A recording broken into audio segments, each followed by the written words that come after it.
وہی اللہ ہے جس نے آسمان سے پانی کو نازل کیا. جب تمہیں سخت پیاس لگی ہوئی ہوتی ہے تم وہ پانی پیتے ہو اور اپنی پیاس بجھاتے ہو اور اس پانی سے اور بھی بہت قسم کے شربت بناتے ہو اور وہ پیتے ہو. یہ پانی کہاں سے آیا ہے؟ یہ اللہ نے تمہارے لیے تمہاری آسانی کے لیے پیدا کیا ہے. انسان سوچے کہ یہ جو چیزیں اللہ بیان کر رہے ہیں اگر یہ ہماری زندگی میں نہ ہوتی تو زندگی گزارنا کتنا مشکل ہو جاتا. کس کے بس کیا تھا کہ اس قسم کی چیزیں پیدا کر سکتا. پھر اللہ فرماتے ہیں اور اسی پانی سے ہم درختوں کو پیدا کرتے ہیں جن اور کھیتیاں پیدا کرتے ہیں اور تمہارے جانور اس کے اندر چلتے ہیں. پھر اللہ فرماتے ہیں یمبت لکم بہ الزرع، اس پانی سے اللہ تمہارے لیے کھیتیاں پیدا کرتے ہیں جس میں گندم ہے، جس میں مختلف غذا کی چیزیں ہیں تاکہ تم سبزیاں ہیں، کھیتیاں ہیں، تم لوگ وہ کھاؤ. لیکن صرف یہ پیدا نہیں کرتے. اب انسان جب اس کو پکائے گا تو اس کے لیے آئل چاہیے، اس کے لیے تیل چاہیے، کوئی چکنائی کی چیزیں چاہیے جس میں وہ سالن پکے تاکہ سالن پکانے کے کھانے میں مزہ بھی تو آئے. تو اللہ فرماتے ہیں یمبت لکم بہ الزرع، کھیتیاں بھی پیدا کی، گندم وغیرہ، والزیتون، اور زیتون بھی پیدا کیا. اور زیتون کے اندر وہ ساری چکنائیاں آ جاتی ہیں جس کے ذریعے سے انسان کھانا بناتا ہے. جتنے بھی آئل ہیں یہ جس سے انسان کھانا بناتا ہے کھانے میں لذت آتی ہے. فرمائے یہ ساری چیزیں بھی ہم نے اسی لیے پیدا کی کہ تم اگر کھاؤ تو تمہیں مزہ آئے کھانے میں. پھر اس کے بعد فرمایا کہ والنخیل والاعناب ومن کل الثمرات، کھانے کے بعد تمہارا جی چاہتا ہے کہ کچھ میٹھا ہو جائے تو ہم نے وہ بھی تمہارے لیے بنایا ہے. کھجور ہے، انگور ہے اور اس طرح کے مختلف قسم کے پھل ہیں، یہ بھی ہم نے تمہارے لیے بنائے ہیں، تم یہ کھاؤ. ان فی ذلک لآیۃ لقوم یتفکرون، اس میں بہت ساری نشانیاں چھپی ہوئی ہوتی ہیں. دن رات کھاتے پیتے ہو لیکن نشانیاں ان کو نظر آتی ہیں جو سوچتا ہے، جو اللہ کو جاننا چاہتا ہے. تو جب وہ سوچے گا کہ دیکھیں ایک دانہ ہے وہ زمین میں جاتا ہے، اس کو پانی دیا جاتا ہے، پھر وہ دانہ پھٹتا ہے، اس کا ایک رخ اوپر کی طرف نکلتا ہے، دوسرا رخ جڑوں کی صورت میں نیچے کی طرف جاتا ہے. وہ کون ہے جو اس کو سیدھا، اس کو روح کو سیدھا کرتا ہے؟ جو اوپر کی طرف آنا ہوتا ہے وہ اوپر کی طرف جاتا ہے، جن جڑوں نے نیچے کی طرف جانا ہے نیچے کی طرف جاتی ہیں. اگر کسان کو کہا جاتا ہے کہ سیدھا سیدھا دانہ رکھو، جس جو سائڈ اوپر کی طرف نکلنی ہے اس کو اوپر کی طرف رکھو، جو جڑ والی سائڈ ہے اس کو نیچے کی طرف رکھو، تو بتائیں ایک ایک دانہ رکھنا کتنا مشکل ہو جاتا ہے. یعنی تو یہ تو ایک ہی چیز ہے. انسان جب سوچے گا کہ کس طرح پھر پتے، کس طرح پھر اتنا بڑا درخت، پھر کس طرح پانی نیچے سے آخری پتے تک جاتا ہے، پھر ہر پھل کے اندر مٹھاس آتی ہے، رنگ آتا ہے، یہ کہاں سے آتا ہے؟ پانی کا ایک ذائقہ ہے، مٹی کا ایک ذائقہ ہے، مگر اس سے اگنے والے درخت ان کے الگ الگ ذائقے ہیں، پھلوں کے الگ الگ رنگ ہیں. یہ جب غور و فکر کرو گے تو ہم تمہیں ہر چیز میں نظر آئیں گے، ہمارا حکم ہر جگہ چلتا ہوا نظر آئے گا، ہر چیز تمہیں ہماری طرف لے کر آئے گی. جب انسان اللہ کے نعمتوں کو اور احسانات کو سوچتا ہے نا تو اس کے دل میں اللہ کی محبت پیدا ہوتی ہے. اچھا اتنی محبت کرنے والے اللہ، اتنا خیال رکھنے والے اللہ، پھر میں کیوں دور ہو جاتا ہوں اس سے؟ اللہ باتیں ہم تمہیں اپنے احسانات گنوا رہے ہیں، سوچو تو صحیح ہم تم سے کتنی محبت کرتے ہیں. پھر اللہ فرماتے ہیں اگر ایک انسان دوسرے انسان سے کہے کہ میں نے تمہارا کتنا خیال رکھا ہے، کوئی ایک ہی احسان گنوا دے ساری زندگی ہم اس کے احسان مند ہو جاتے ہیں کہ اس نے میرے اوپر بڑا احسان کیا تھا.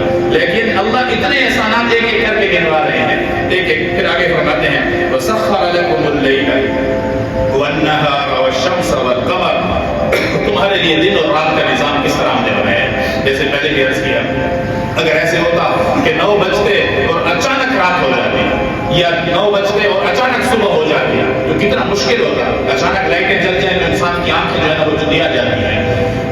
اللہ فرماتے ہیں نہیں، بڑے خوبصورت طریقے سے دن کو لے کر آئیں گے، پتہ بھی نہیں چلے گا رات ہو جائے گی اور پھر پتہ بھی نہیں چلے گا صبح ہو جائے گا. آہستہ آہستہ آہستہ آہستہ. ہم ایسے بھی تو کر سکتے تھے کہ اچانک لے آتے، لیکن نہیں، ہم تم سے محبت کرتے ہیں، ہم تمہارا خیال رکھتے ہیں. ہم نے تمہارے لیے یہ چاند اور یہ سورج یہ تمہارے فائدے کے لیے بنائے ہوئے ہیں. والنجوم مسخرات بامری، اور اتنے بڑے ستارے یہ سب کے سب ہمارے حکم سے تمہارے کام میں لگے ہوئے ہیں.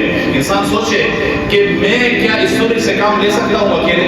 کوئی انسان لے سکتا ہے اس سورج سے خود فائدہ حاصل کرنا چاہتا اور اس کو اپنی مرضی سے ادھر لے کے جائے ادھر لے کے جائے؟ یہ تو زمین سے اتنا گنا بڑا ہے. کون سی حکومتیں ہوتی ہیں، کون سی ایسی مشینری ہوتی جو اس سورج کو اپنی مرضی سے نکالتی اور اپنی مرضی سے غروب کرتی. اللہ فرماتے ہیں ہم نے اتنی بڑی بڑی مخلوقات کو اپنے حکم سے تمہاری خدمت کے اندر لگا دیا ہے. تم اس کے سامنے کچھ حیثیت ہی نہیں رکھتے طاقت اور قوت کے اعتبار سے. جانوروں کو دیکھو وہ بھی تم سے زیادہ طاقتور ہیں. یہ تو ہم نے ان کو حکم دیا ہے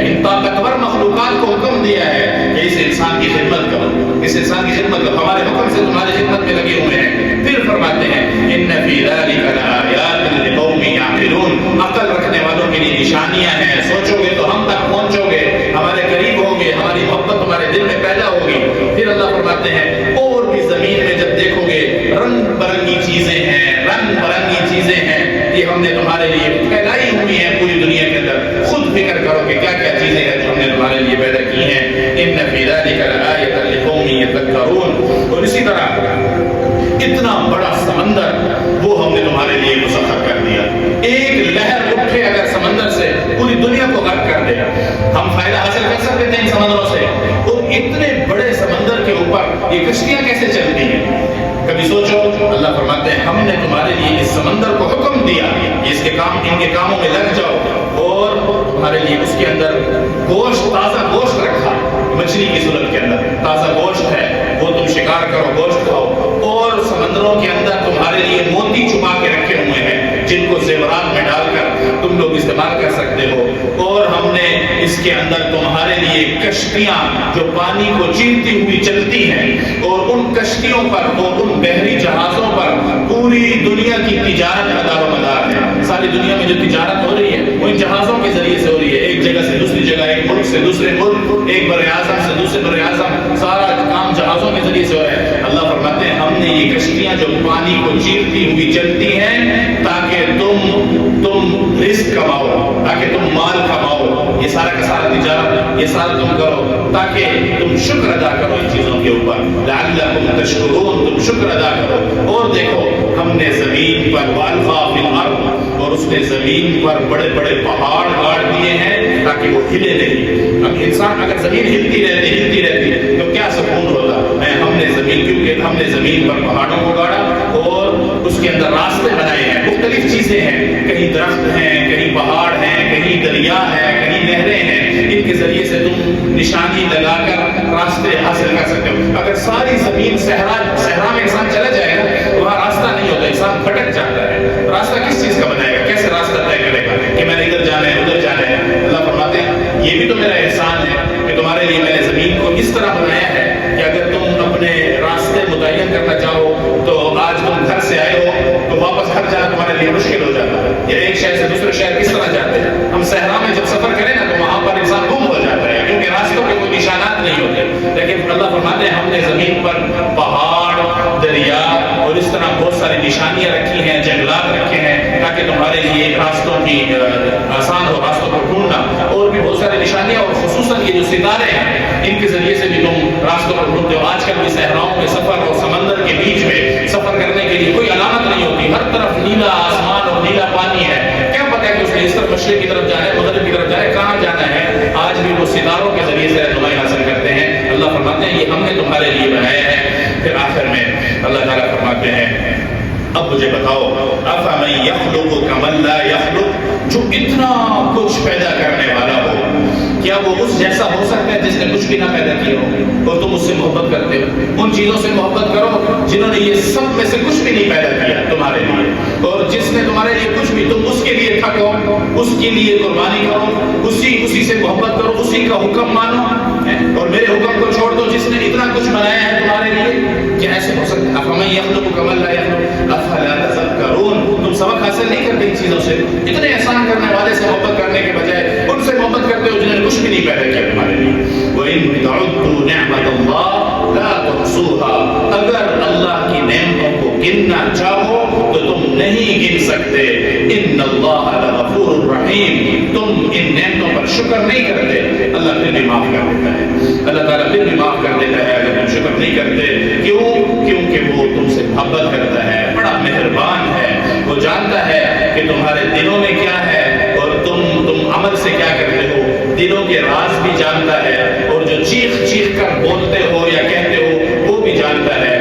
آخری آیت اس رکوع کی والذین یدعون من دون اللہ لا یخلقون شیئا وهم یخلقون، اللہ کے سوا جن چیزوں سے ہم مانگتے ہیں، جن چیزوں سے بھی یہ لوگ مانگتے ہیں اللہ کے سوا، چاہے وہ بت ہوں، چاہے وہ پیسے ہوں، چاہے وہ مالدار لوگ ہوں، انسان جن چیزوں سے امید کرتا ہے کہ یہ میرے کام آئیں گے اور ان سے محبت کرتا ہے اللہ کے علاوہ، فرمایا یہ کے سب کچھ پیدا کر ہی نہیں سکتے، یہ تو خود بنے ہوئے ہیں، تو خود مخلوق ہیں، یہ خود کچھ پیدا ہی نہیں کر سکتے، تمہاری کیا خدمت کریں گے؟ ہم اتنا کچھ پیدا کرنے والے ہیں، یہ تو بے جان ہیں، ان کے اندر کوئی زندگی نہیں ہے، ان کو یہ بھی پتا نہیں ہے کہ ہم دنیا میں آئے کیسے ہیں اور کب مریں گے اور کب کہاں جائیں گے، ان کو کسی چیز کا کچھ علم نہیں ہے، یہ بے جان لوگ ہیں، بے جان چیزیں ہیں، بے جان بت ہیں، ان سے مت مانگا کرو، ان سے محبت مت کیا کرو، ان کے سامنے جھکا مت کرو، اور ان کی وجہ سے میرے حکم کو چھوڑا نہ کرو، بلکہ صرف